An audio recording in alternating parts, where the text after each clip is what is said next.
मित्रों, आज की कहानी है लड़की ऐसा क्यों कहती थी।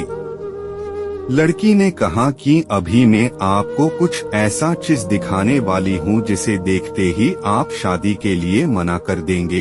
आपसे पहले दो को दिखाया था, उन्होंने ऐसा ही किया। मेरा नाम अजित है, मैं एक मैकेनिकल इंजीनियर हूँ। मैं स्वभाव से बहुत ही रिजर्व हूँ, इस कारण कभी मेरी लड़कियों से ना ज्यादा दोस्ती रही, ना ही कोई मेरी गर्लफ्रेंड बनी। अब मेरी जॉब लग गई थी और घर वाले अब शादी की बातें करने लगे। घर पर कई तस्वीरें और बायोडाटा आने लगे। उसमें से मुझे अंजलि देखते ही पसंद आ गई। बायोडाटा से पता चल रहा था कि वो अच्छी पढ़ी लिखी थी। मैंने अपने घर वालों से कहा कि मुझे लड़की पसंद है।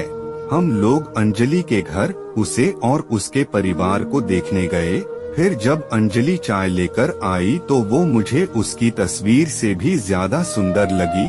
खुले बाल और हल्के नीले रंग की साड़ी में वो बहुत ही सुंदर लग रही थी। फिर घर वालों ने हमें एक कमरे में बातें करने भेजा। कमरे में वो चुप थी, उसके चेहरे पर इतनी खुशी नहीं थी। मेरा दिल धड़क रहा था, मुझे लगा कि उसे मैं पसंद नहीं हूँ। फिर मैंने ही बात शुरू करते हुए कहा कि आप क्या करती है। उसने मेरी तरफ घूर कर देखा और कहा कि आपने बायोडाटा देखा नहीं तो मंगाया क्यों था।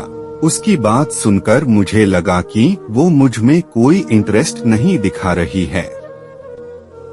फिर मैंने उसे डायरेक्टली पूछ लिया कि आपको मैं पसंद नहीं हूँ क्या। वो बोली, मेरे पसंद की बात नहीं है, आप खुद मुझे नापसंद कर देंगे, मुझे पता है। उसने कहा, अभी मैं आपको ऐसा कुछ दिखाने वाली हूँ कि आप वो देखते ही आप शादी के लिए मना कर देंगे। आपसे पहले दो लोगों को दिखाया, उन्होंने भी देखते ही मना कर दिया। यह कहकर उसने अपने खुले बाल जो पीछे थे उनको आगे किया। इतने में ही कमरे के बाहर से आवाज आ गई और उसकी माँ कमरे में आ गई। शायद उन्हें भी पता था कि वो हर लड़के साथ ऐसी ही बातें करती है और कुछ बताती है। उसकी मम्मी ने कहा, चलिए बाहर, सब आपका इंतजार कर रहे हैं। अंजलि ने अपनी माँ की तरफ देखा। मैं बाहर आ गया और बाहर मेरी माँ और पिता, जिन्हें भी मेरी शादी की जल्दी थी, वो भी मेरे मुंह से बस हाँ सुनना ही चाहते थे। मेरे आते ही मेरी माँ मुझे बाहर ले गई और पूछा कि क्या तुझे लड़की पसंद है। मैं मना नहीं कर पाया, लेकिन एक बात मुझे खटक रही थी कि आखिर वो क्या बताने वाली थी। उसकी मम्मी जिस तरह से जल्दी से कमरे में आई, मुझे बाहर ले गई। लगा ऐसा जैसे वो हमारी बातें ही सुन रही थी। मैंने शादी के लिए हाँ कर दी। मेरे घर वालों ने उन्हें हाँ में जवाब दे दिया, लेकिन अब मैं एक दुविधा में था कि मैं क्या करूं। मैंने उससे बात करना चाहा। मैंने उससे नंबर नहीं मांगा था। मैंने अपनी मम्मी को कहा कि आप बात करें और उसका नंबर ले लें। मम्मी ने अंजलि की मम्मी से फोन पर बात की और अंजलि का नंबर मांगा, लेकिन उन्होंने यह कहकर मना कर दिया कि अंजलि का फोन अभी खराब है। मम्मी यह भी कह रही थी कि वो लोग शादी के लिए जल्दी कर रहे हैं। इन सब बातों से मेरे मन में कुछ अजीब सवाल आने लगे। एक शाम जब मैं ऑफिस में था तब मुझे एक अननोन नंबर से कॉल आता है। फोन रिसीव किया तो अंजलि थी। वो बोली कि मम्मी ने मेरा फोन ले लिया है। मैं कुछ बहाना करके अपनी फ्रेंड के रूम पर आई हूँ, उसी के नंबर से फोन कर रही हूँ। क्या तुम मुझे अभी मिल सकते हो? मुझे वैसे भी उससे मिलना था।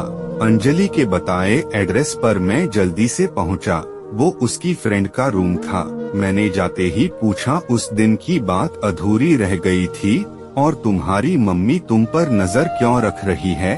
अंजलि बोली, मैं तुम्हें कुछ दिखाना चाहती हूँ, उसके बाद तुम्हारे सारे सवालों के जवाब मिल जाएंगे। अंजलि आज भी बाल खोल कर आई थी। वो पीछे मुड़ी और अपने खुले बालों को पीठ से आगे की और किया। तब मुझे पता चला कि वो क्या दिखाना चाहती थी।